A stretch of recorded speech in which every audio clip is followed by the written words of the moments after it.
The following program are those of the hosts and guests and not necessarily those of the staff or management of KLAV.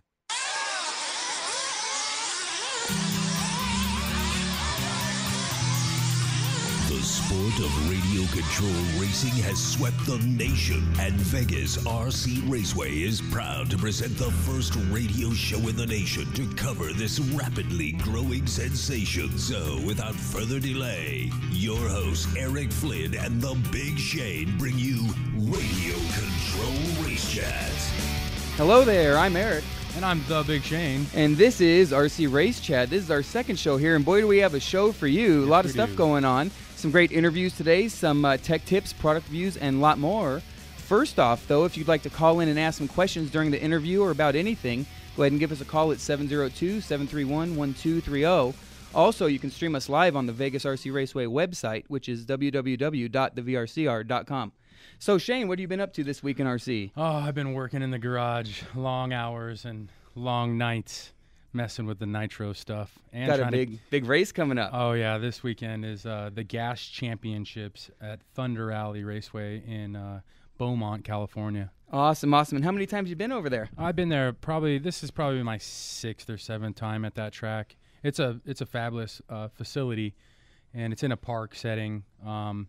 Right above it is Big Bear Mountain. And beautiful. You can kind of see Big Bear from the facility itself. It's a pretty nice. Cool environment. Now, how long has this race been going on, the Gas Champs? I believe that they're in there, I think it's over 10 years now. I don't know exactly.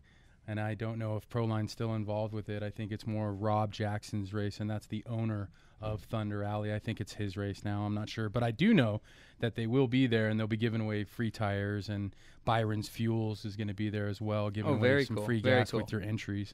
Awesome, awesome. Well, I've been pretty busy myself this week, getting ready here at the shop. Been getting ready on the second show. That's right. Yeah, lots of preparation for this show here. We wanted to make sure everyone listening had a treat, and they do indeed. We're going to have Keith Whistler, the product developer for Losi, on the phone here shortly for an interview, so that should be pretty exciting. And again, after our interview, if you have any questions that you'd like to ask Keith, feel free to call in. Again, that number is 702-731-1230, and you can call in, or the toll-free number if you need it, if you're far away and you're streaming us live, 866-820-5528.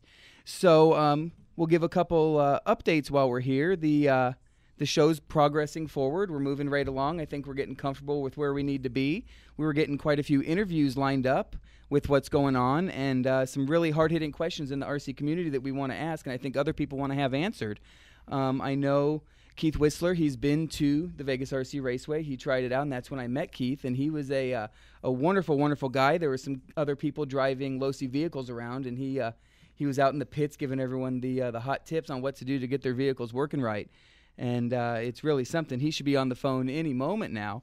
Also, we have the Havasu race, Battle on the Beach, coming up, which I've been preparing for. Yeah. That's you as well. Yes. You have a full schedule going on there. Yes, indeed. Now, that's going on October 14th, 15th, and 16th in Rotary Park in Lake Havasu there, Battle at the Beach. And that is sponsored by Proline as well. Proline, yeah, that's Proline's race. It is. And this is a very special time for me because this is going to be my daughter's first big race. That's pretty cool. Yeah. She needs it, I think. She needs to. She's been doing pretty good at the track there. Lila's been working hard, and I think we initially signed her up for the novice class out there, but I think we're going to bump her up into sportsman modified. She's ready for it, I think. And then see if she can't put a hurting on some of the boys. She will put a hurting on some of those boys that are out in Havasu for sure. Now, while we're talking about Battle at the Beach here real quick, while we're waiting on Keith to call in, you're designing the track there. Yeah. So what do you got planned? Any tips for us, hints? I'll be there for a week.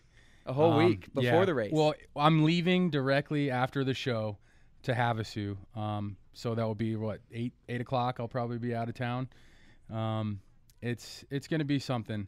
Me and Jason Miller and Scott Mango from Cichlids Designs, he does RC car painting in this town, and he paints all my stuff.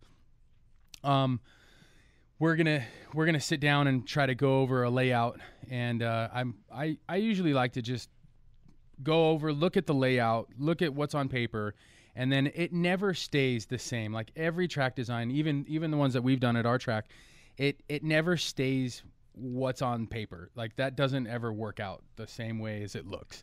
Right. So yeah. Things are always getting adapted. Yeah. Yeah. You start working with the dirt, you start pushing it around, and then you see what happens from there, and you build jumps and corners accordingly. Awesome. So Well, that's sweet. So yeah. definitely everyone's looking forward to that one. Yep. Well, we have Keith Whistler on the phone here, product developer for Losi. How you doing, Keith?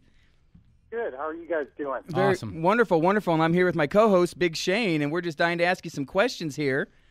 How have you been? I've been good. Working hard, doing a little bit of racing. I did JBRL this last weekend.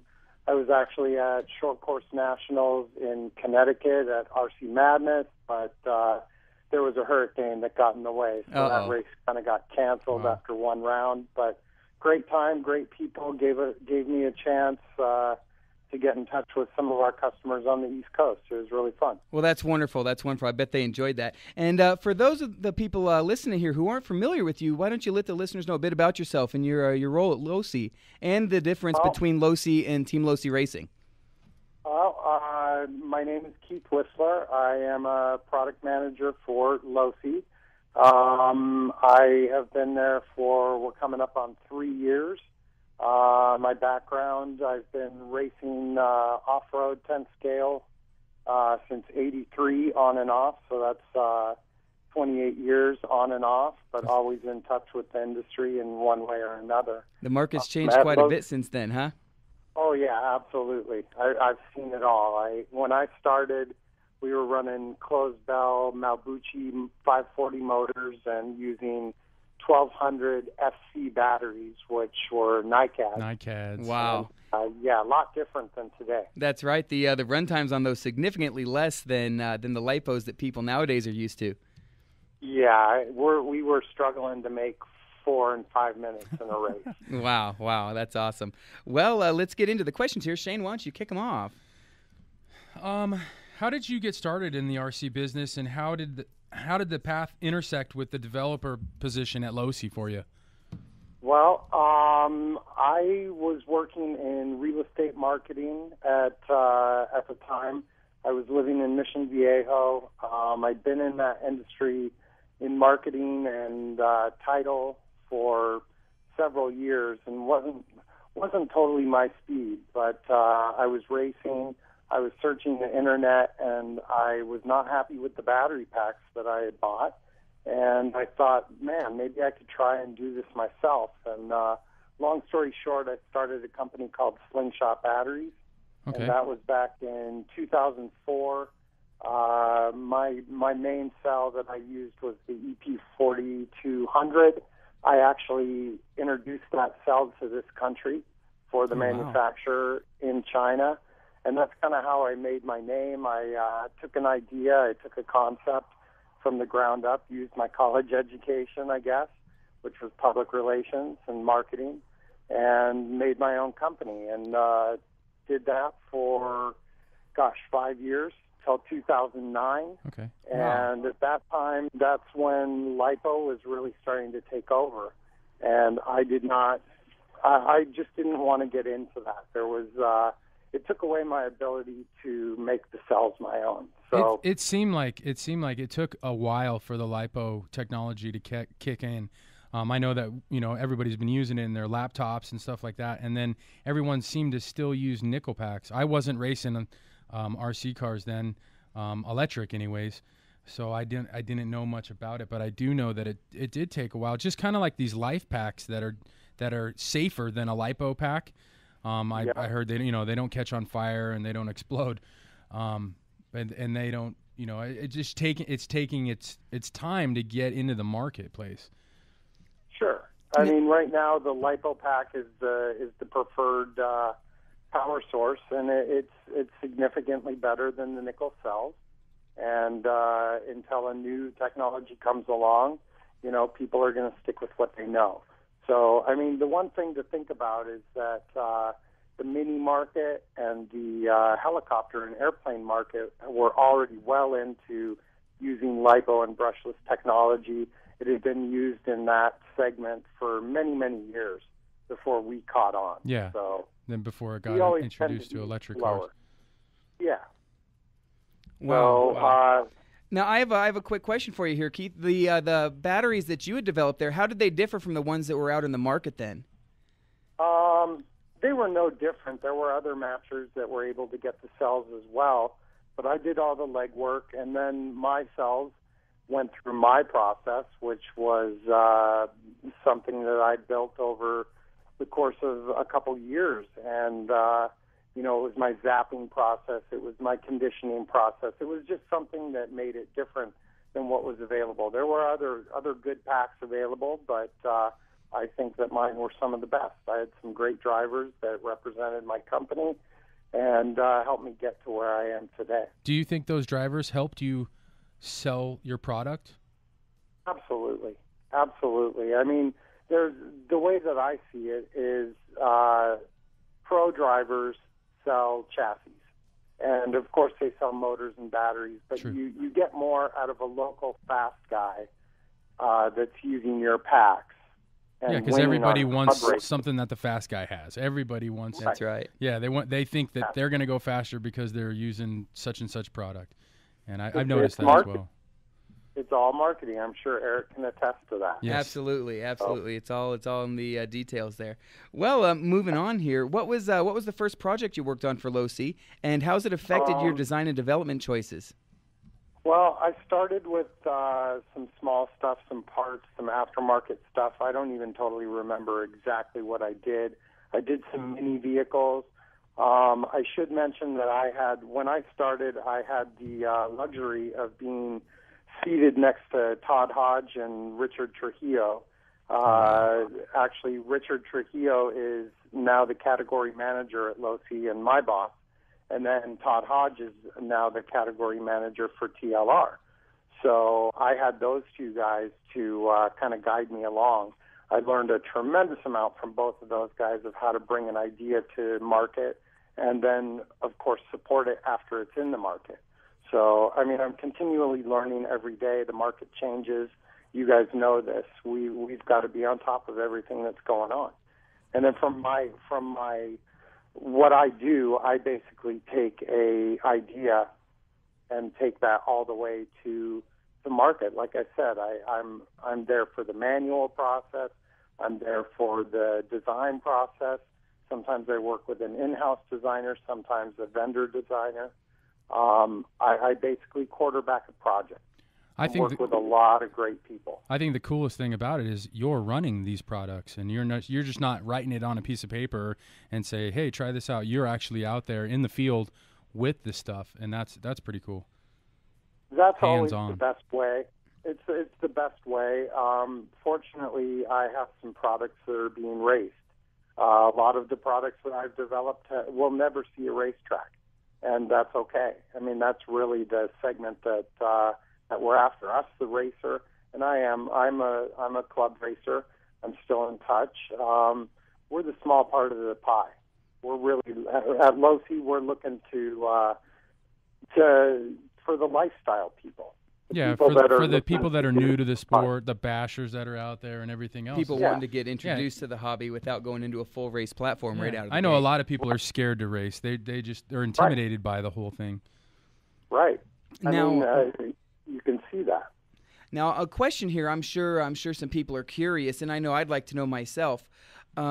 Even with a small part that you're trying to develop, whether it be a hop-up part or something like that, what is the time from when you first think of it to when we see it on the shelves?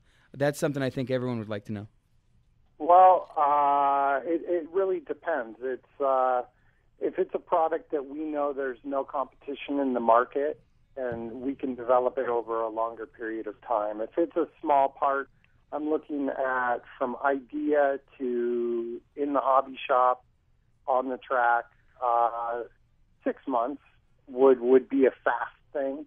9 months would be something that we'd have a little bit more time on. I would say if it's something like spur gears, for example, and we want to get the tooth count right, but we know that we've got dependable stuff on the market right now, we can take our time with that. But if we're trying to get something out there quick, 6 months, we're pushing hard. Wonderful, wonderful. That's great. And before we move on to the next question here, I just want to get this phone number out here for people to call in after the interview. It is 702-731-1230. Also, you can email us at rcracechat@gmail.com. And if you're listening to us on the radio and you're getting ready to go inside, you can stream us live on the Vegas RC Raceway website, which is www.thevrcr.com. And Shane, why don't you take them away with the next question there? Yeah, and don't be afraid to call in. That number is 702-731-1230. So don't be afraid to call in. Even though that Keith's on the phone, we have the new technology to... That's right, those newfangled devices. To feed about 20 people at the same time, I'm sure. So don't be afraid to call in. Again, the number 702-731-1230. Keith, I got a question for you.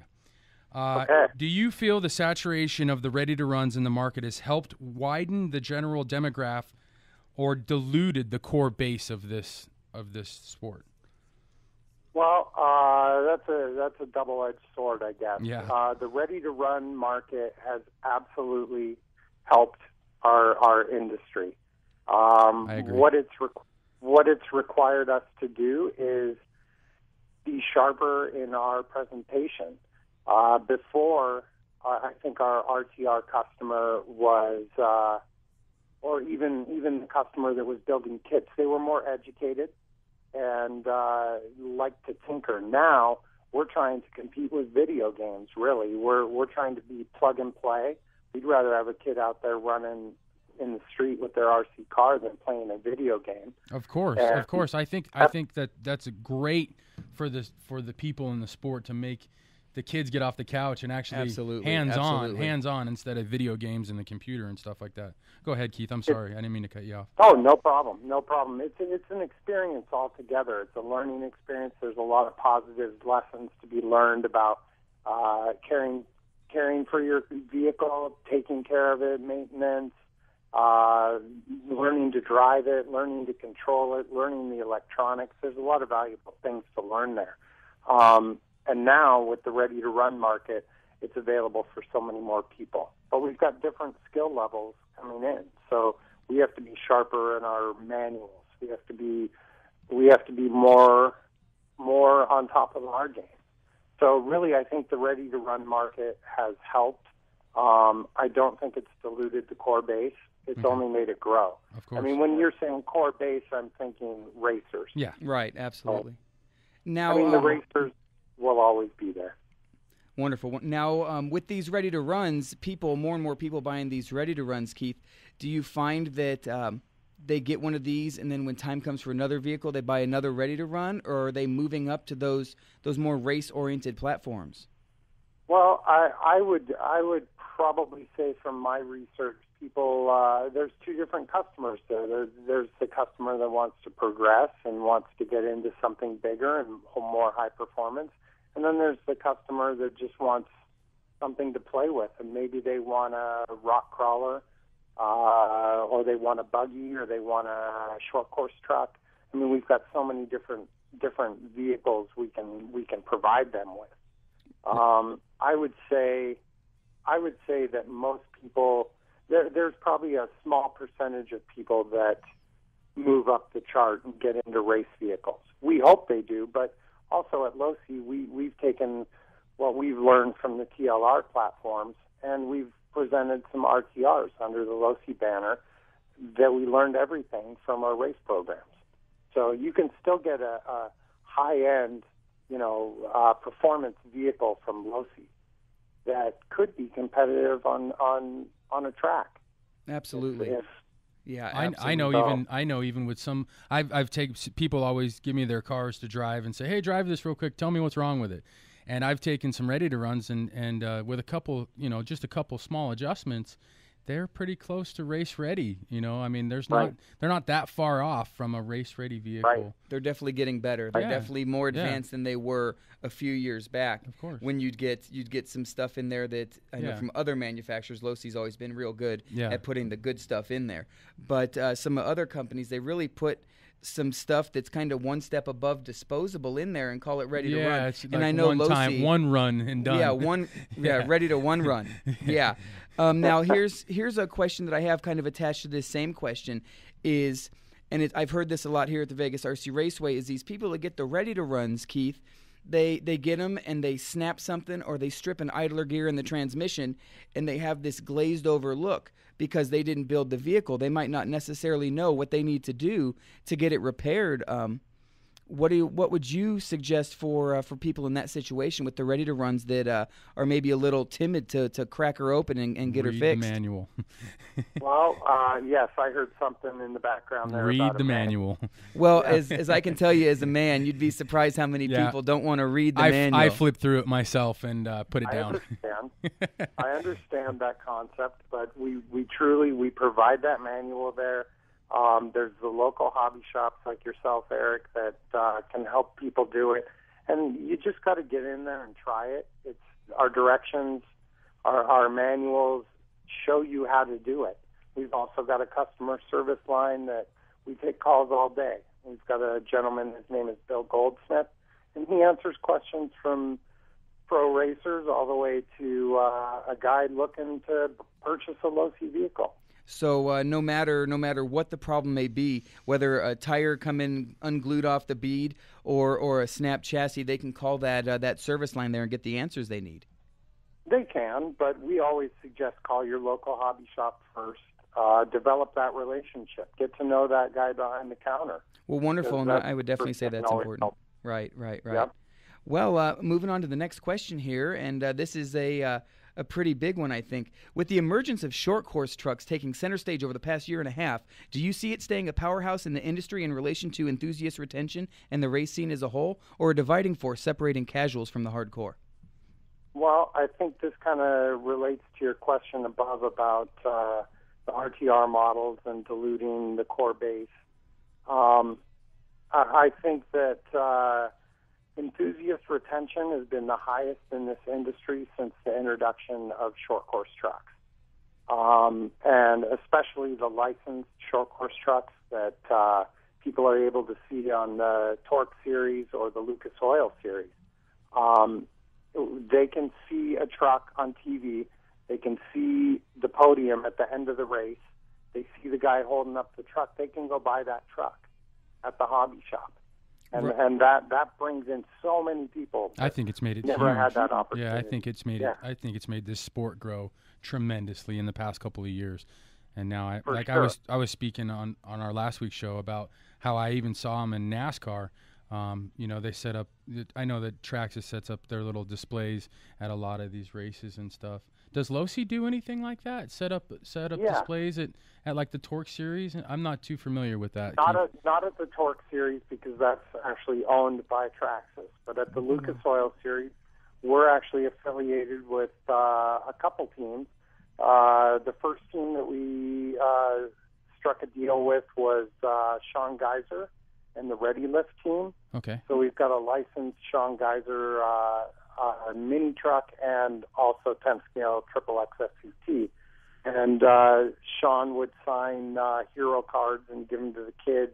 We drive our trucks in front of his pits. And then shortly after that, we also struck a deal with the Stronghold team, which is one of the most decorated teams at the moment. They've got Jeremy McGrath. They've got Rob Naughton. Some of those guys are right in the battle for the overall series. Yeah. And every time those guys get on the podium, our truck gets on the podium too. That's cool. It's really exciting. I've turned on the TV and seen my product on TV in front of thousands of people. Now that's a huge thing. Now you said Jeremy McGrath, and I know that he's in the Supercross, for many, many years. Yes. Now that the next step I would think was to get my name in the market in the Supercross market, because that seems to be like the dirt. Yeah, anything to do with full-size dirt sports seems to be extremely popular, and those people seem to be moving over to RC, huh?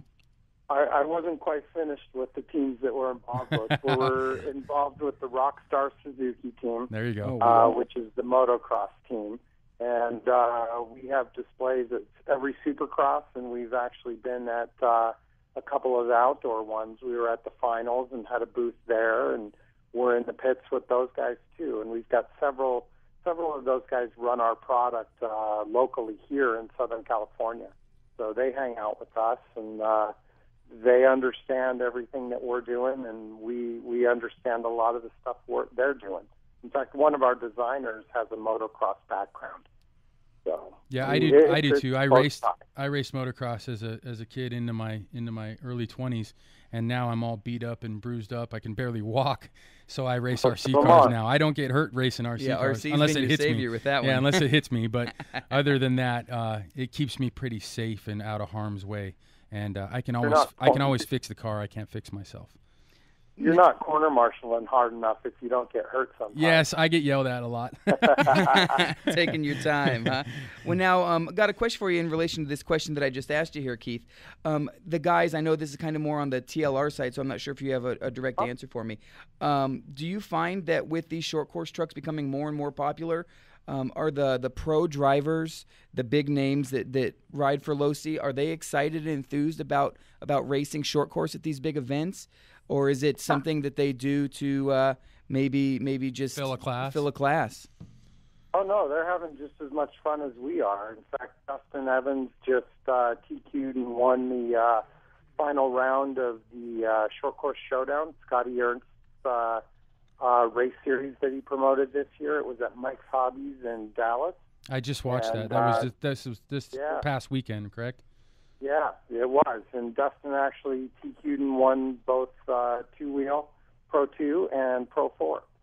So those guys are running them. Truly runs them. Frank Root runs them.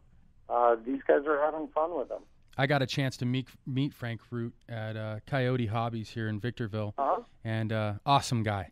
Awesome guy. Great track, by the way. I know you go there quite a bit, Keith, right? There at Coyote Hobbies? Yeah, I've not been up there since that race, actually, that one that Shane's talking about there. That was the last time I was there. I've just been too busy. Been busy with family stuff, and, life speeds up. I'd like to get back up there. Dave and his crew are good people. Yeah, Dave is awesome, and I had a fun time at that race, and I don't know if Frank told you, but I TQ'd over him in two-wheel. Oh, I'm well aware. Okay. Yeah, I got to keep your eye out for Shane I had here. to throw that out there for you. I actually asked him about a position at Losi, and he said, hey, fill out the application and send it in. That's awesome. Never know. Yeah. Well, on the phone here real quick, we have Joe. Joe on the line. What's going on, Joe? Hey, guys. Hey, I was calling. I had a question for your guest.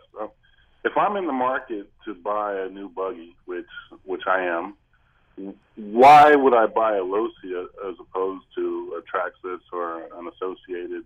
What are some of the benefits that I would get out of the Losi as opposed to other manufacturers? I would say that that's probably the hardest question I've had tonight. That's a tough one. I've got to be on the ball here. I would say that we've been very in tune with the racing market. The name has been in an industry leader for many, many, many years. What we've done recently is really separate the TLR portion and the Losi portion. The Losi portion is going to be your premium level RTRs. The TLR stuff, which I think is what you're talking about, is the highest of the high-end race vehicles that you can buy. All I can tell you is, from what I know over the past 3 years, I see that these guys live, breathe, and eat racing, and that's in the end for our customer, you. I can tell you that these guys spend countless hours, and they're not happy until you're happy. Our products over the past year have been on the podium and winning some of the biggest races in the country, if not the world. We didn't get the Worlds this year, but we've gotten almost every other race along the way. We're hungry for the Worlds, but that we've got a lot of drivers that support our product. I know there's one particular driver in the Vegas area, Mr. Bustamante. Mikey Bustamante. Who can help you out if you happen to be a local racer at Eric's track. That's right. That's right, indeed. He is one of our team drivers as well at the Vegas RC Raceway.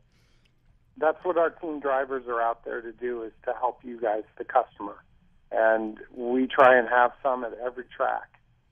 We pride ourselves on helping everybody that we can at any event that we go to.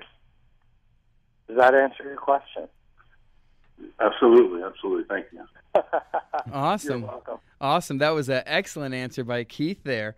Also, like Joe just called in here, if you'd like to call in and ask Keith a question, you can do so at 702-731-1230, or the toll-free number if you're streaming us live is 866-820-5528. And on to the next question here. Okay, Keith. With the recent release of the 22 and the 22T, it's apparent that Losi as a whole is doing its best to revitalize the market. What is Losi doing to ensure it retains its recent popularity and cutting edge? We're in tune with the racing market. Okay. We have shifted, although we still continue to innovate in the 8-scale market. We've, as of recently, focused our time on developing our 10-scale platforms again.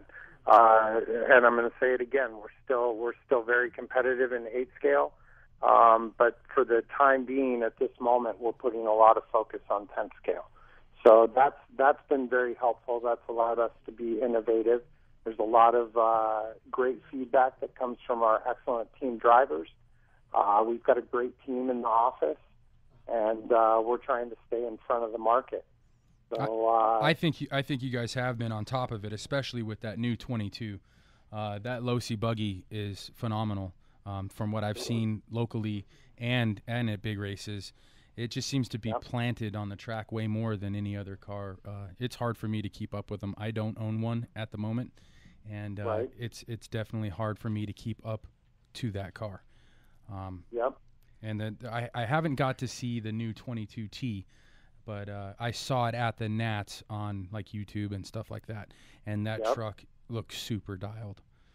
It's a good truck. We're really excited about that. And some of the guys are already running them, and we've been real successful with it. I really wish I really wish that there would be more people running 10-scale truck than more so than short course.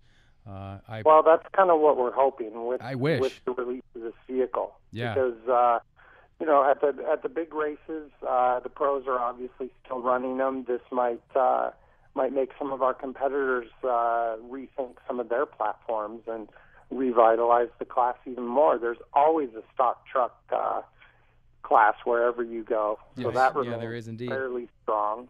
And I agree with you. I really enjoy stadium truck, but I do have to admit that the short course truck stuff is more appealing to people, the general customer, because it looks real. Yeah. I mean, these are supposed to be scale models. For me as a racer, I race a lot of 8-scale stuff too. So I think I prefer running 10-scale buggy. And if I had a 10-scale truck, I would run 10-scale truck. We just don't have a big class for it here in Vegas. Right. But it reminds me a lot of 8-scale with the truggy and buggy. And they're really similar. Absolutely. I mean, just two-wheel drive. And it's just very similar when I drive them. Precision levels. Yeah. Yeah, the precision levels are very similar between the two different platforms. Yeah, it seems the characteristics of them, the way they handle is equally the same, except for one's 4-wheel drive and a little bit bigger. And the 10-scale is a little bit smaller and still equally as fun to drive. And real quick on the phone here, we have Tim calling in. Tim, question for Keith? Yeah, just kind of keeping in line with the questions on the 22 and the 22T. I know that the XXX FCT, kind of still a recent platform, and I'm sure you guys are committed to supporting that. But are there any plans for TLR to come out with a short course on the 22 platform? Right now, we're focused on the XXX platform. It's still performing for us. We're still winning races with it, and we're kind of under the idea of if it isn't broke, don't fix it. So we continue to keep supporting the XXX platform and continue to win with it. Okay, thanks. Awesome. Yep. Thank you, Tim. And back to this other question I have here. With Team Losi Racing, their 22 and 22T with the aluminum chassis and some of the beefed up parts, those things that you see on those new platforms, did that come from 8th scale, origins, kind of what's going on with the 8-scale stuff? And can you explain how something from 8-scale can make the transition over to 10-scale racing? Well, if you look at the general makeup of the 22, you'll see a lot of similarities. It's got an aluminum chassis. It's got your side guards. It's got big bore shocks. It's got the 22 has beefier parts. They're increased in size by roughly 20 to 25% over our last platforms, and that was all. If you can't tell, it was all learned from the 8-scale platform. Wonderful. It seemed like when I saw the 22 for the first time, it looked more of like your 8-scale platform than anything else on the market, and I think you guys were the first to come out with that. I've yet to see anybody else come out with something that looks very similar to 8-scale and durable. Yeah. It durable, really looks but light and nimble, and still a 10-scale. Well, I guess what I want to jump back in time a little bit. Some of your listeners and some of the people that are at your track, Eric, probably don't know that the first real progression in off-road 10-scale racing came with the RC10, which was an aluminum chassis. It was indeed. That really changed things a lot. And then, of course, all the 8-scale stuff was that way. And then Hot Bodies actually tried a aluminum chassis. It was probably, I would guess, 4 to 5 years ago, and they, I believe, actually got into tooling, but for some reason abandoned the project. So we actually went all the way through with ours. Dan Hissom, the designer on that vehicle, he knew everything there was to know about flex characteristics that he had learned from the 8-scale vehicle. He took all that knowledge at heart when he built the 22. Now, why do you think that, like you said, with the RC10 having the aluminum pan there, why do you think for so long all the manufacturers kind of stayed away from that? Was it cost, or just worried about feeling too nostalgic? What was it that made them switch to the composite materials? I actually had the same question for him. It's absolutely cost. It's absolutely cost. It actually went from your aluminum chassis cars to actually the first Losi product, the JRX2. Or I should say the first Losi vehicle was the JRX2. That actually had a graphite plate chassis. And then Associated came out with the team car, I believe, had a carbon fiber chassis as well. And then we just learned so much about molding during that time, and the cost of that was far better. Bigger expenditure up front, but a lot of return on the backside. Do you think that maybe the carbon fiber and the plastic chassis, do you think it had anything to do with maybe the flex of it besides cost? I mean, absolutely, for sure. The flex. Sure. I mean, some of these metal chassis, I know they're thick and heavy, and they probably didn't do really good in manufacturing the metal at the time. And maybe that's why imagine they went stamping and pressing was quite a bit fiber. Different. Yeah, absolutely. Now, this kind of goes on just to a little sub-question in here, is I know the TLR22 has the big bore shocks there, or they're pretty big around. Was that strictly for handling, or was that to make up for the additional weight of the aluminum chassis? What benefits do possible consumers see from going with the big bore shocks there? To regular shocks. As opposed to regular shocks. There's several things there. There's more tuning options, and I think you could definitely attribute the bigger bore shock to the larger package that you had on the ground. I mean, it had to suspend more weight. We just found we were able to get a better handling vehicle with that kind of shock versus the smaller shocks.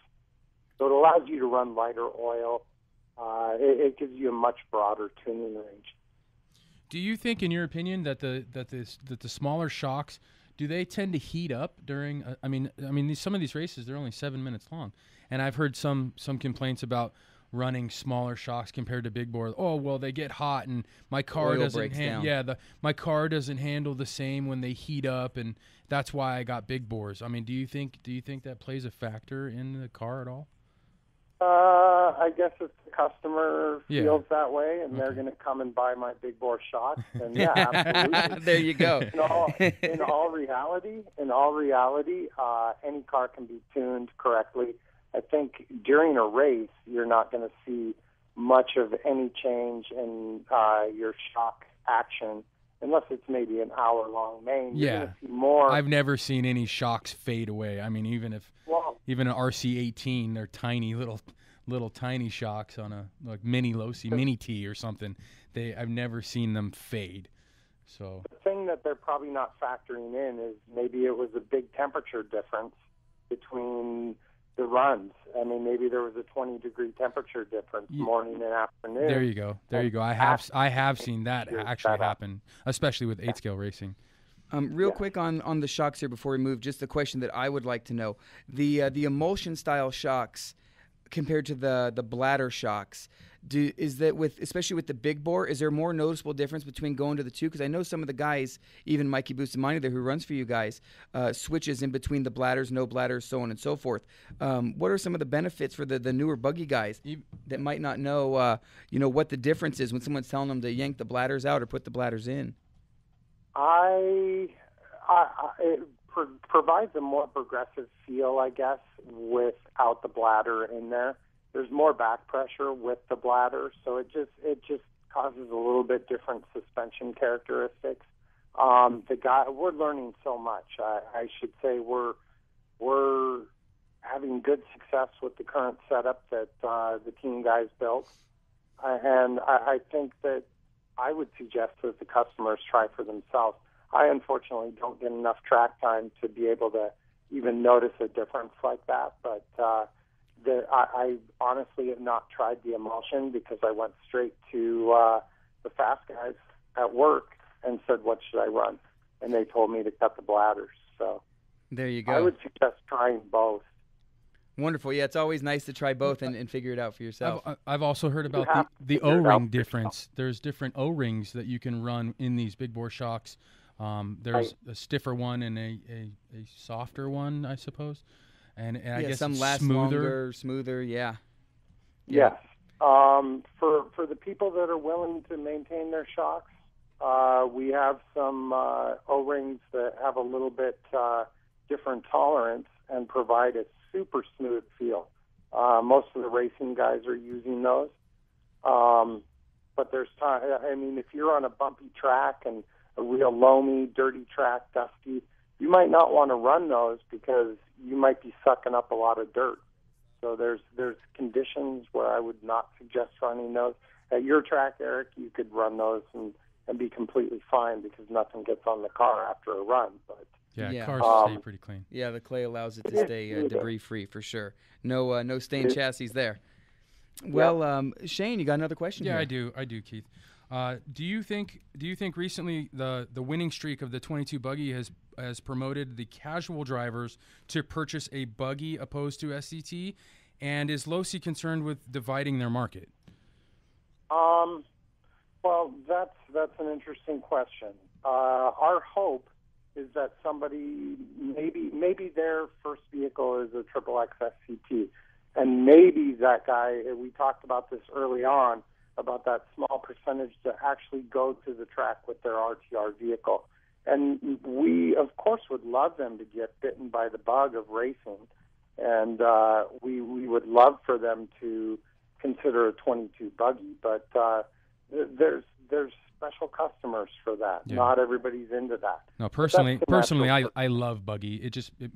I think it makes me a better driver, and it's very fun and easy to run. It doesn't require a lot of maintenance, and it doesn't break that much as long as I don't crash it. It's also hard to go fast. I mean, it is. New person could go much faster with a short course truck. They can. Their first time on the track. I've seen people get really super frustrated when they try to run buggy and they're not that great of a driver, and then they get frustrated and they put it away or they sell it or they're just over it because they can't drive it as well as they could maybe short course or something like that. Yeah. And there's a different price involved with our race vehicles. However, we do have a 22 RTR that's coming out that It uses some different materials, but comes with a censored brushless system. It's a great vehicle to learn with. And the setup out of the box on that is much easier to drive than, say, a setup one of us racers might put on the vehicle. So that makes it easier for that customer as well. That's pretty cool. I didn't even know that you guys were going to have a ready-to-run 22 come out. That's pretty cool to hear. Now, for the people that like the Losi stuff, they're ready to run, and now they just heard that they can purchase coming up here soon the 22 buggy ready to run. They might want to know, what are the differences between the two? I know you just said that there's some part differences. What maybe some pieces that are aluminum on the 22 but not on the ready to run? What exactly are those differences? We've included a plate chassis that's not milled. That's one area where we were able to save a lot of money. We put plastic shock caps on it. Other than that, it's using all the other parts. They're the same. I believe it does not come with the mid-motor. It just comes in rear motor configuration. However, if a customer wanted to put the mid-motor in, they can drop that right in. All the TLR parts fit right onto the vehicle. It's just got a couple different things that an RTR customer probably isn't going to be too concerned with. They're not really things that I don't think I would notice. Now, maybe the flex characteristics of the chassis, but that's really small and minimal. Yeah, a newer person might not notice that. No, especially if you're going to buy a ready to run, you probably don't know anyhow. You probably don't care how it flexes. Right. You just want to drive it. You probably aren't really interested in that. Yeah, you just want to watch it go and try to go fast. And like you said, someone that buys this ready to run buggy. Now, does this come with a ball diff or a gear diff? Gear diff. Okay, it comes with a gear diff. That's another difference there. So now that goes to my question even more here then, Keith. So if someone buys a ready-to-run buggy just wants to get out and try it, they see the fast guys at the track they see all these guys winning all these huge races with these 22 Team Losi Racing buggies. They get it, and then they get the bug, like you said. They get the itch. They want to move on up, and they want to race. There's nothing that they cannot change to make it just like those cars that the team drivers race and like Team Losi Racing sells, correct? Everything's interchangeable, yes. That's wonderful, wonderful. Now, like you said, it only comes in rear motor. Now, if they were interested in having it come mid-motor once they progressed a little bit, or they got onto a higher bite rolly track where they might want the mid-motor, do you sell a package, the mid-motor package? You can buy all those parts. Those are all replacement parts off of the TLR 22, and you can drop those right into this RTR vehicle. Eric, honestly, I don't know anybody that runs the mid-motor configuration. I haven't seen it a lot. Every time I go to the track, I see the rear motor configuration, and I know that in Europe it was pretty hardcore for a while, but they're running on like carpet and asphalt and stuff like that. AstroTurf, Yeah, AstroTurf. Now I know there's not too many tracks here in America that are that way. I don't believe.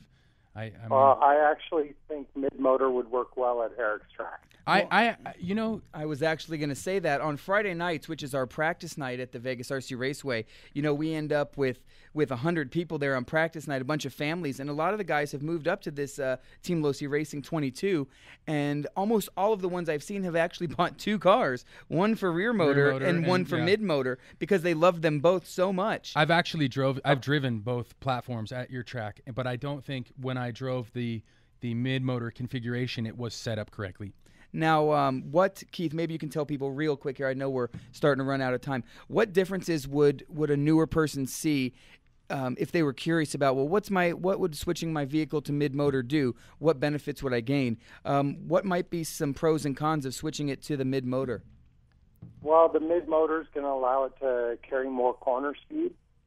And I know in at least the time that I ran at your track, Eric, there were some corners where I know I could have gotten through them faster. More steering. When there's plenty of grip, you'll get more steering. And when there's plenty of grip, you can shift your weight differently, and you're not concerned with the rear end falling out behind you and swinging out.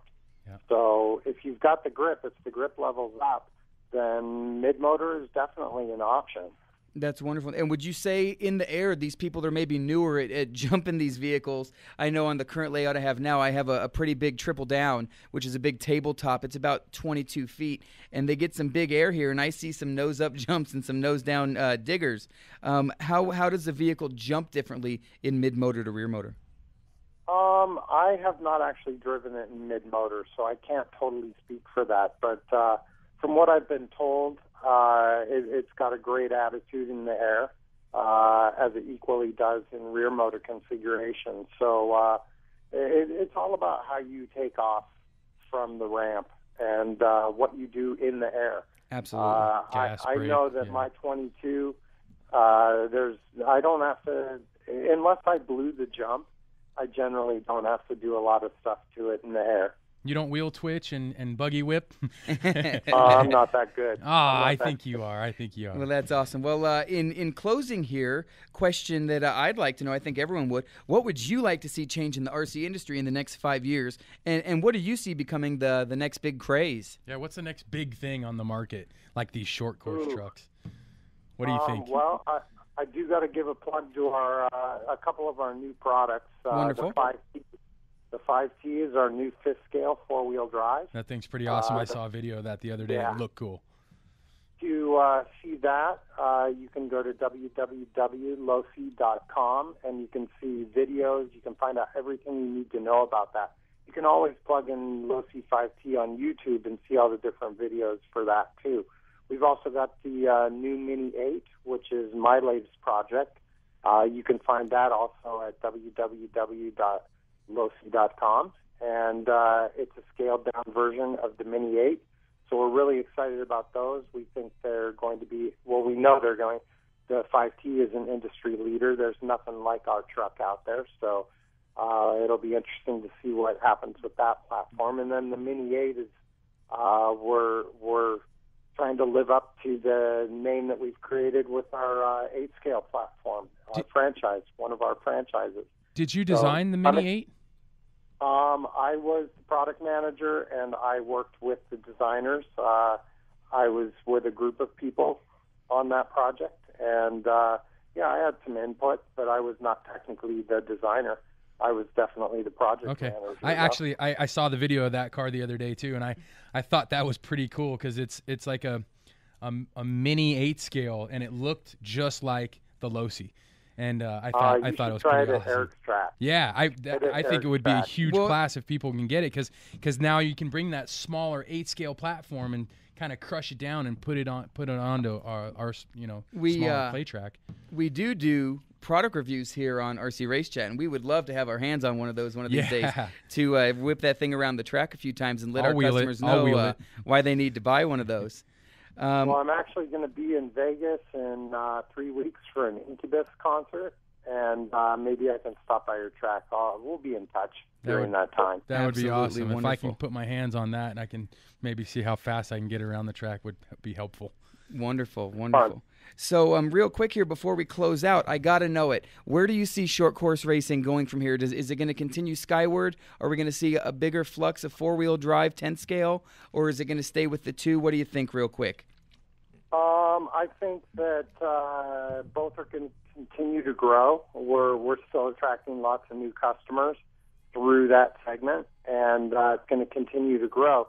It's been going like this and building for the last 4 years, if you really think about it, because that's really 4 to 5 years ago is when the slashes kind of started to make their way to the racetracks. Wonderful. Well, I do appreciate you calling in here, Keith. Again, Keith Whistler, developer for Losi. What a honor to be able to interview you, our first person we interviewed here on RC Race Chat. I'm sure Shane feels the same way. Yeah, thank you for calling in, so, Keith. That's awesome.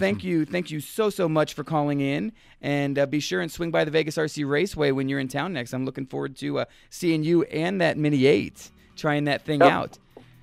We'll see if we can do that, and thank you for having me tonight, and I hope I was helpful in some way to some of your listeners, and enjoyed myself. Absolutely. Well, thanks again, Keith. Awesome. We appreciate it. And in closing here, remember to tune in next Tuesday from 7 to 8 p.m. for RC Race Chat. Also, you can stream us live, www.thevrcr.com.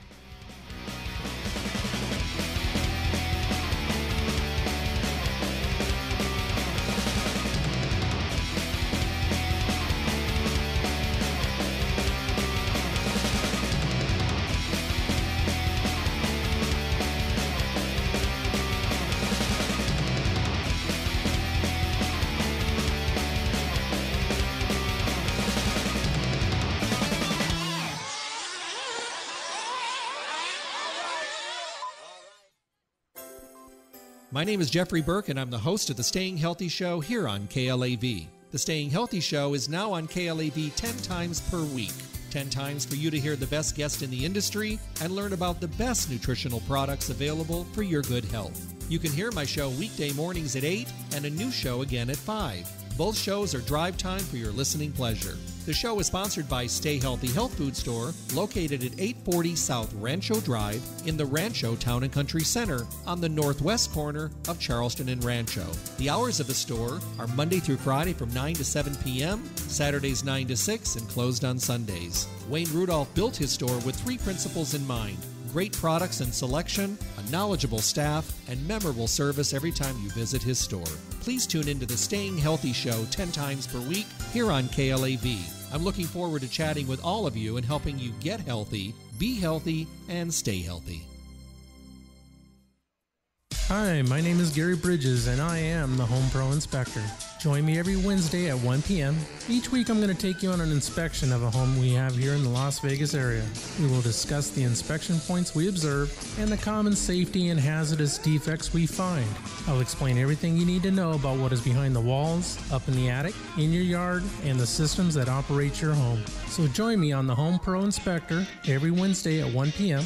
and have a safe and happy home. KLAV listeners, you have been listening to me, Stephanie Mankiewicz, talk about how I'm going to get LASIK from LASIK of Nevada. Well, I finally went and did it. Just this past Friday, I went in, walked in brave and nervous. They gave me a little value. They explained what it would be like. And next thing I know, I'm under the laser. The key was to look at the green light and relax. And I kid you not, it was about 20 seconds on each eye, and we were done. So now someone like me, who's worn contacts for 22 years, sees 20/15. You got to try it. Cost $636-2010, LASIK of Nevada. Talk to Laurel or any of the girls and ask for the AM 1230 discount to get 50% off. Call 636-2010, LASIK of Nevada. I'm telling you, you will be seeing the best you've ever seen. That's 636-2010. 636-2010. Call LASIK of Nevada today. I love my LASIK vision. You will too. Is your landlord taking advantage of you? Is the bank about to foreclose on your house? Have you been denied unemployment or other government benefits? Has your landlord discriminated against you? Don't give up the fight. Listen to Nevada Legal Services' new program, Legal Services on Air, every Friday afternoon at 4. Get up, stand up. Stand up for your right. Get up, stand up. My name's Chris, and I'm a bug guy.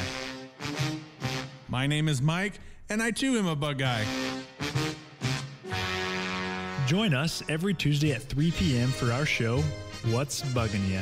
Now, we know spiders, scorpions, and cockroaches may not be your favorite thing to talk about, but we know what's crawling around your house, and you need to know how to protect you and your family from these home invaders. You won't believe some of the things we have found in Vegas homes and businesses, and we're going to share these stories with you live on the radio. And we'll give you the information that some of the other pest control companies don't want you to know. Preventive pest control is the best in the business, and we know bugs. So be sure to listen in every Tuesday at 3 p.m. for What's Bugging Ya. Oh, and be sure to check under the bed. Preventive Pest Control's What's Bugging Ya, Tuesday afternoon at 3. Here we go. Round 1. Hi, I'm Eric.